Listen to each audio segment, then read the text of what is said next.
One thing that you can never be blindsided by is that these ad channels are going to consistently raise the cost to reach people. CPMs, which I'd be surprised if you don't know what that means, but if you don't, cost per reaching 1,000 people, that has always perpetually gone up. I mean, I remember more than a decade ago being able to advertise on these platforms and CPMs were like sub $10. Now I'll tell somebody who's in like a $30 to $70 CPM range that that's good. Some CPMs are through the roof so far this year. And if that's happening to you, or if your costs are just up in general, this video is going to be packed full of a lot of valuable lessons that you're going to be able to take away, turn into action to lower your overall costs. My name's Jeremy Haynes. For all those who don't know, I talk about $1 million months. All we talk about around here is that topic, whether it's the first million month or the next million month. We've helped a whole lot of fucking people go out there and achieve this. And by a whole lot, I mean probably at this point a little over 70. But anyway, we don't have any income claims or earning potential. We have no idea who the fuck you are and whether you have any probability to go out there and hit those kinds of numbers. Here's the truth and the brutal honesty of the situation. The U.S. Bureau of Labor Statistics, they claim that 0.1% of all businesses on earth ever go out there and achieve $10 million a year. Obviously, that's less than $12 million a year. That would imply you're hitting $1 million months. So there's an even smaller probability than 0.1% that you'll ever go out there and hit those kinds of numbers, let alone get into a couple million bucks a month, which obviously has an even smaller probability than that. You're no special snowflake. I promise you those odds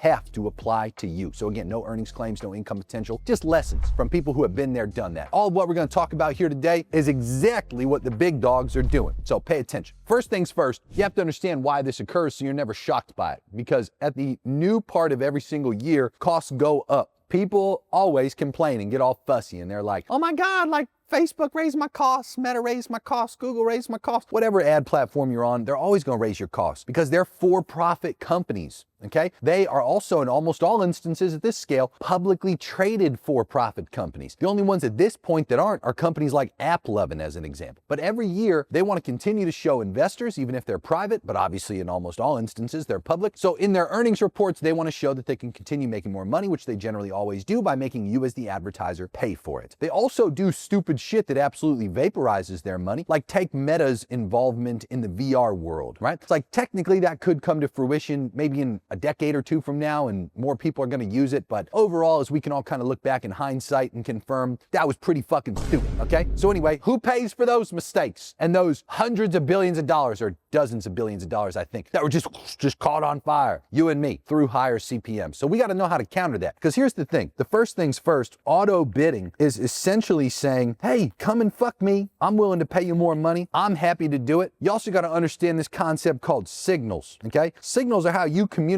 to the AI and to these platforms that are manipulating your costs, what you're tolerable of and what you're not tolerable of. So when you use automated bidding as an example, these two go hand in hand. Essentially what you're signaling to the platform is, I'm willing for you to raise my costs, and I'm also willing to allow you to control how I am participating in the auctions that you have me in. Okay, this is really important that you get this. Most people, when their costs continue to rise, will continue to scale. What does that infer as a signal to the ad platform, right? So if your costs start going up, okay, whether it be CPMs, your cost per result, whatever specifically contracted, and your ad budget at the same time goes up, which, let's be honest, is probably a reasonable thing to do, right? If your costs go up a little bit and you're still profitable and you can maintain continuing to scale, giving the platform more money in that example, when your closers are bitching at you to fill up their calendars, that makes sense to do, right? But from a signals perspective, it is the exact fucking opposite of what you'd want to do. Because what it signals is that you're okay with it. You're okay with the costs going up if you're willing to give them more money as you increase your ad budget. That's not good, right? In the eyes of a signal perspective to the platform, that'd be the worst possible thing that we can signal. Comparatively, when our costs go up, we wouldn't want our budget to go up. We'd want our ad budget to go down because we'd want to signal, hey, I don't like this. I don't want this. This is not what I want to have occur. And in most instances, as you've known as an advertiser, when your costs go up and your ad budget goes down, typically your cost per result pulls back down a little bit. And when it pulls back down, that'd be the time to lift up your budget again and scale into it. Most people though, most businesses, they don't have that capacity because of the demand for, as an example, their closers saying, hey, fill up my calendars. Some of y'all have so much damn expense going on in your business and your costs are through the roof outside of ad spend that you can't justify pulling back your spend a little bit to signal something positive, right? And if that's you, I want to be really clear. You got to get out of that position because signaling is one of the most profound and easy to control things, okay? And there's other ways that you can signal too. So one thing that we really like nowadays is called a cost cap. Cost caps are known inside of the platforms as cost per result goals. Cost per result goals are awesome. They're exactly as described. They are you defining a range that you're willing to participate in these auctions, okay? So every ad platform has advertising auctions. That's how you compete against other advertisers to reach the people that you want to get your ads in front of to convert. When you put a cost cap on the account, otherwise known as a cost per result goal, what you're doing is you're saying, okay, out of the total amount of auctions that are available for me to participate in, I only want to participate in the ones that are below a certain threshold, right? So as an example of those, all little green dots represent auctions, and I say, hey,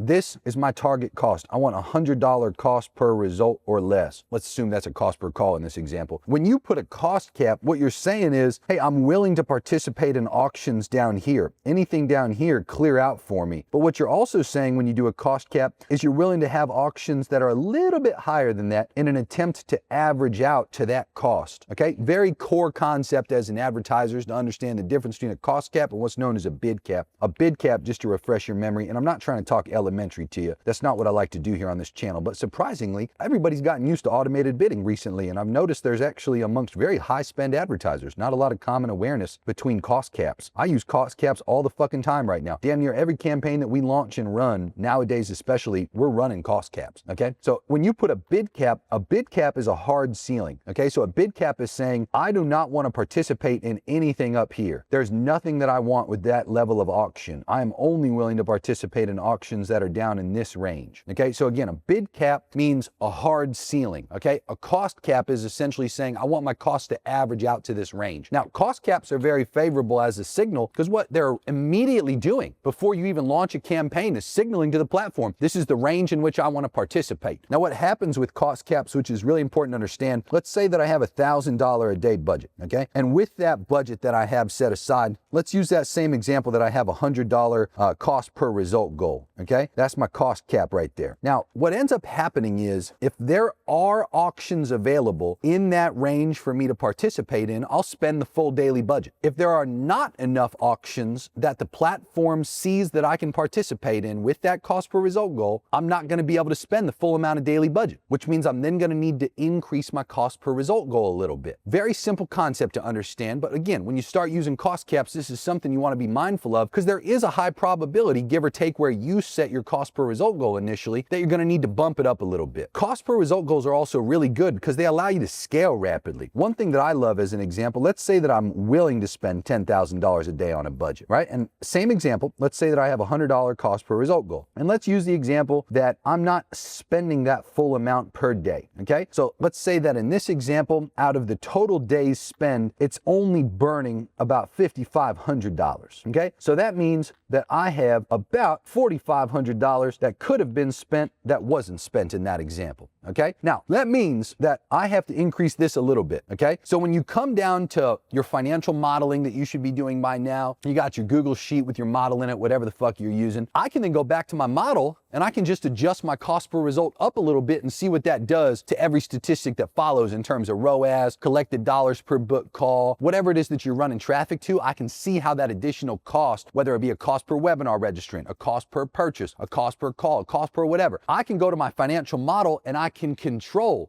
predict and control with a lot more influence when I'm using cost caps and model it out ahead of time to determine profitability. So let's say that in this example, right, the next day happens, okay? I bumped in this example, my cost per result go up a little bit. I have a $10,000 a day budget. I went into my handy dandy financial model and I determined that I could tolerate as high as about $150 cost per result. Okay, so I go in there and I set my cost per result goal, my cost cap to $150. Okay, now in this example, let's say that it's spent $9,000. Okay, so that means that in this model, I still have about $1,000 left over. So I still am not spending my total daily budget that I gave the system. And that also implies that I still need to bump my cost cap higher, and my cost per result is obviously going to go up from doing that. But at that point, I would know I'm probable to get my full daily spend off. This is a way to easily control and influence costs without having to endure the randomness of what an automated bidding system would otherwise do. In addition to that, some of you may be tolerable with this kind of setup where, yeah, it's not going to spend the full daily budget, but it's going to get you the cost per result that you're trying to get in. And hey, some days it'll spend a little more, some days are worse, and it'll spend a little less. You're not going to get the full amount off per day, but hey, you found a ceiling that you're willing to stay within. And maybe as that audience size increases, or maybe as the models that determine the auction bidding system ranges, maybe that changes and loosens up a little bit. More people become available. So some days you spend more, some days you spend less. The point I'm trying to make is with cost caps, I get to control and influence where my cost per result's probable to land. And because of that, I get to financial model everything out, and I get to determine ROAS ahead of time with a lot more predictability, influence, and control. Now, cost caps aren't exact, okay? This is really important you understand this. A cost cap, aka a cost per result goal, is never exactly what the cost per result goal was, okay? That's just not how it works. There are most days that it's gonna hit that specific target that you set. There are some days where it's gonna be well below the target that you have set. And there are some days where it's gonna be a little higher. Typically, how Meta models out the cost per result is over a 7-day period of time. They do the same thing with daily budgets as an example. They tell you, hey, we're willing to spend up to 70% more than whatever your daily budget is, but over the course of a week, they try to model it out to what you wanted to otherwise spend over the course of a 7-day period of time. Cost per results are no different than that. They just don't say it as explicitly clear. So keep that in mind. Sometimes you may have to set a $100 cost per result goal to open yourself up to actually being able to spend your daily budget, but you'll see your cost per result will come in at like $50, right? So in that example, you may be able to bump your cost cap to $150, $200 and get a $100 cost per result. Sometimes you'll put your cost per result at $100 and you'll get $100, maybe $150 cost per result, right? So cost caps are not exact, but one thing that they do with certainty is they control the signals, okay? They control the signals that we are providing to the ad platform, okay? And this is the most important part that you really have to understand. When you're dealing with heightened CPMs, okay, there's more to it than just cost caps. There's also creative testing, okay? So back to the main point of this whole video, if CPMs are high, okay, sometimes it's from something as simple as they're trying to communicate with you in an indirect way in order to influence you to change. We had a guy just recently, he's in the inner circle. He's getting about $300 to $450 for his CPMs. That is insane, and also for this guy, intolerable. It's not something in any way, shape, or form that the guy wants to experience, and rightfully so. I mean, his profit was fucking vaporized as a result of these CPMs. Now, in every single ad that this guy had,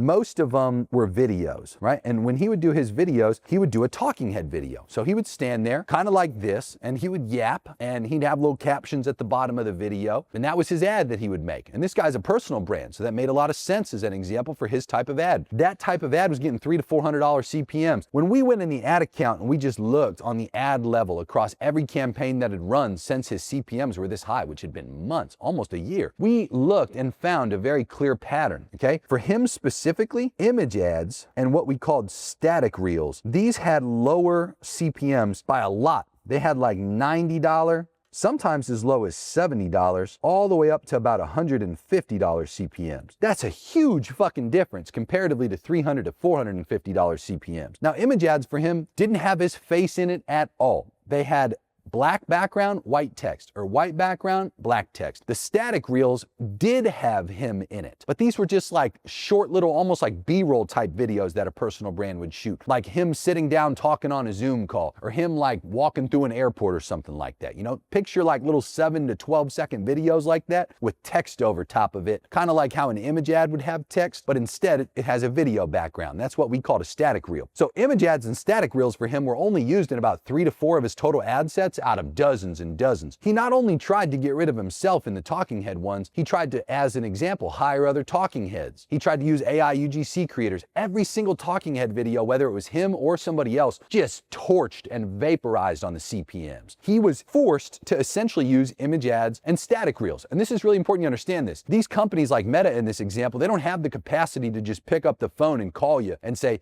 "Hey, what's going on? We wanted to let you know that we fucking hate whenever you get on and use your message through a talking head video. We'd much rather see that same message talked about and disseminated through image ads and static reels." They don't tell you that on the phone. What they do instead is they tell you that through signals to you. They tell you that through data in this case. All you had to do is just go in and analyze things based on lowest CPMs to highest CPMs and then highest CPMs to lowest CPMs to try to find the pattern. Now, unfortunately, it's not as static as what I just described here, where you may be able to see heightened CPMs and then lower them down by that much by just doing image ads and static reels. For you, it may be the the opposite. For you may be getting fucking torched on image ads, and then talking head ads, or AI UGC, or regular UGC, or hiring some other fucking person to sit down and talk for you. That may be the actual solution. My point is, there's never necessarily just one type of creative that's the dominating winner that's always proven to have lower CPMs compared to another type of creative. However, what we know is creative testing can make a dramatic difference. CPMs, believe it or not, can also be influenced by some scores that you can't see on the back end of your business manager and of your page health. Some of these are visible,